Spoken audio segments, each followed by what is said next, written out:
These half-inch metal balusters have become very popular recently, so I wanted to show you the different ways you can install them. The most common way is purchasing a railing and a shoe, or a shoe that has a half-inch plow in it, and it comes with a half-inch fillet. So you simply put your fillet in, then your baluster, then another fillet, and in most places the space between the spindles must be less than 4 inches. And this is, quite common and fairly easy to accomplish. There are some other ways to do the spindles as well.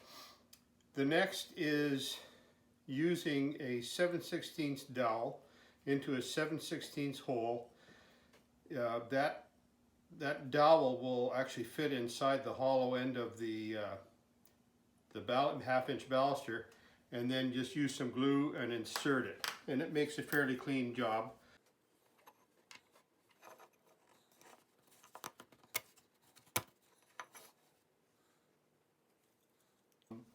And then the next way is, the more traditional way, is to drill a 5/8 hole, which is exactly the right size of hole for a half-inch square baluster. So you've got a square going into a circle hole, and then using a shoe like this. And they come both for balcony rails and rake rails like this one. Of course, the most complicated and arguably the neatest job is to mortise a half-inch hole, like I've done with this one. And you mortise the half-inch hole, and then with the use of a fair bit of force, probably a hammer on the other end, you're able to insert the insert the baluster into the square mortise, which is very attractive and more of a furniture grade kind of job. What made this project so technically difficult and interesting at the same time was that there was 4 different methods for newel post installation involved. The 50 mortised balusters on this balcony portion of the rail. And then there were 3 quarter turns involved, one of which turns into this post here, and another at the transition between the handrail and the rake balustrade. You can see that S-bend coming right up here. I had to take the 2 quarter turns and make them into an S-bend. I used Domino XL connectors for the first time, and I found they really worked well. I have some other videos on balustrade construction. Check them out. So here I'm fitting the last piece of shoe between the 2 posts, and you can see I've got a piece of masking tape on that shoe ready for the layout.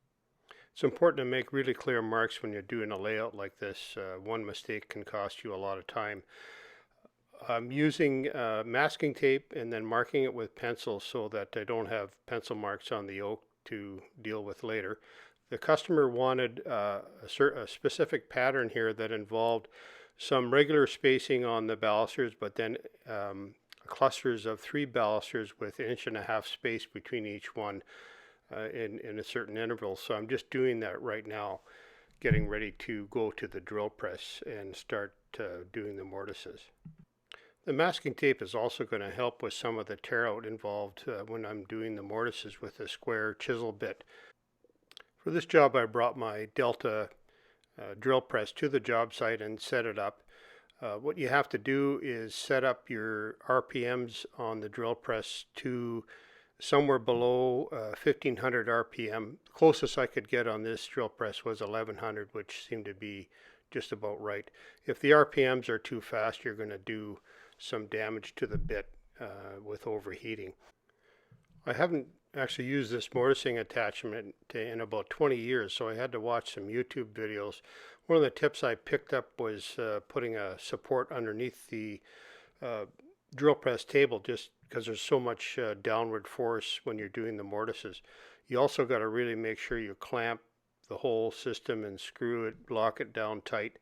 Another thing they suggested was using a kind of a dry lubricant so that you don't get the overheating on your drill bit inside the chisel there. Just either silicone spray, or there's other dry lubricants you can use. It'll be enough to prevent overheating. You can see here that I'm starting the mortising process.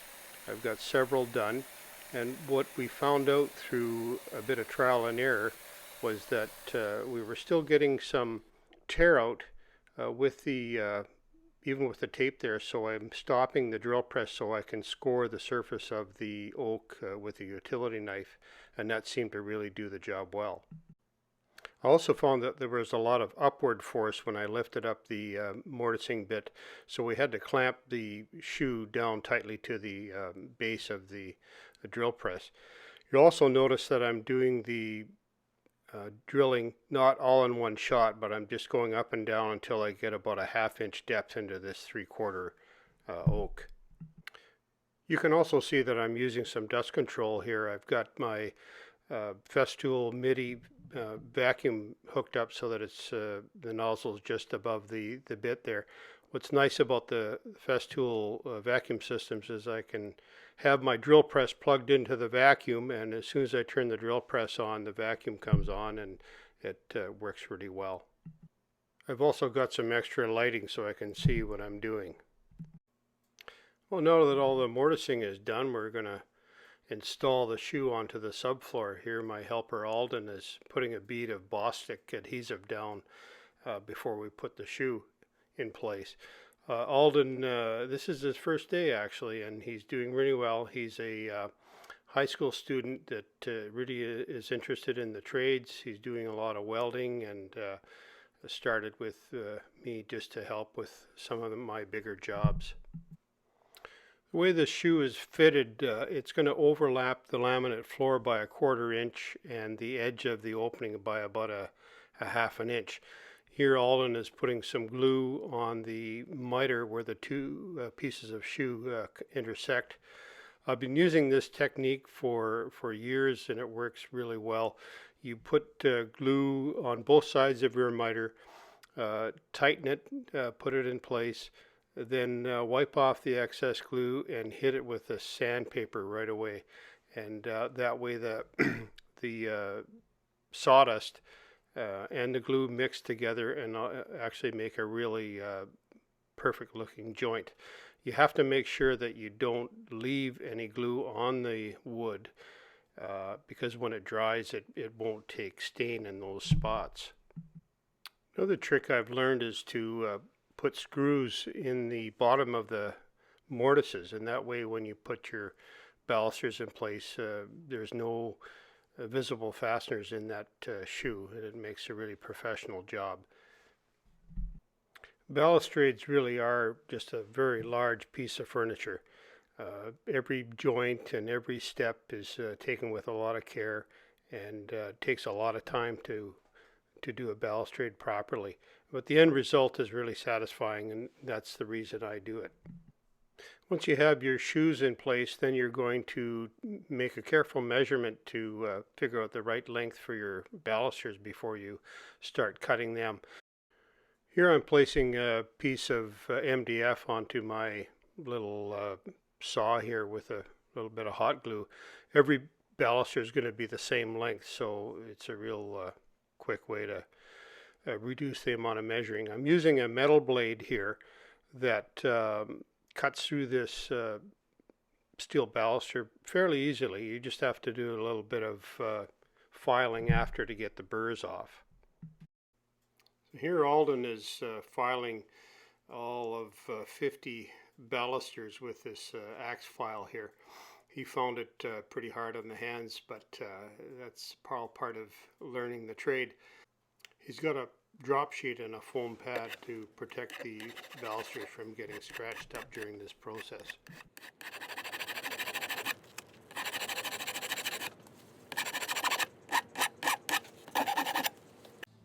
You know, even as a professional carpenter, I've learned so much from watching YouTube videos of other people's work, and lots of tips that I've learned just in the last few years from watching YouTube. And If you're interested in what I'm doing here and would like to see more, please subscribe. I plan on doing a lot of different videos on finished carpentry and other carpentry jobs. Now what I'm doing is I'm laying out all the fillets in sequential order here. I've cut them all ahead of time on the miter saw, and I'm laying them out so that once we get going on the balusters, we don't have any interruptions. One of the things I found with finishing carpentry is it takes a lot of patience and care, and if you rush things, things don't seem to work out too well. But that doesn't mean you can't plan things out so you can do the job efficiently and get things done in a timely manner. So what I'm doing here is I'm putting the baluster into the mortise and tapping it in with a hammer, and then putting the fillet in place using 23 gauge pin nails that are 1.25 inches long and a little bit of glue. This is one of the more satisfying steps in the railing construction process. Things can go really well if you plan things out right. One of the things I make sure I do is I don't cut those balusters too long. You need to give yourself about 1/8 inch slack so that you don't have to wrestle with the balusters. And if they're a little bit long, you can actually push the railing up, and you don't want that to happen and cause some more complications. So as you can see, I've got everything in arm's reach so that I don't have to move around too much. The job goes really quick and you just work from one end to the other, but there comes a point where you have to stop once you get closer to the next post, because if you don't stop and plan things out, you kind of paint yourself in a corner and you won't be able to get the last few balusters in. You'll see that when I come to the end of the run here. So once I get where I have about 3 or 4 balusters left to go, I put the very last one in before I start the others, and that way I kind of work backwards towards the middle. I don't cut those last few fillets ahead of time, because usually they have to be trimmed a little bit shorter or longer than what the plan calls for. But nobody will ever notice a 1/16 or 1/8 of an inch difference in space between the balusters. You might have noticed I'm using a Gorilla product for the white glue on this railing project. I discovered it quite by accident when I had a joint on a railing that I had to take apart, and that glue in 5 minutes had set so strong that I couldn't hammer it apart. Just like all the tools and materials that I use on this job, I use equipment that works, that may cost a little bit more money than other brands, but I think that when you invest in the proper tools, you can get a really excellent result on your project.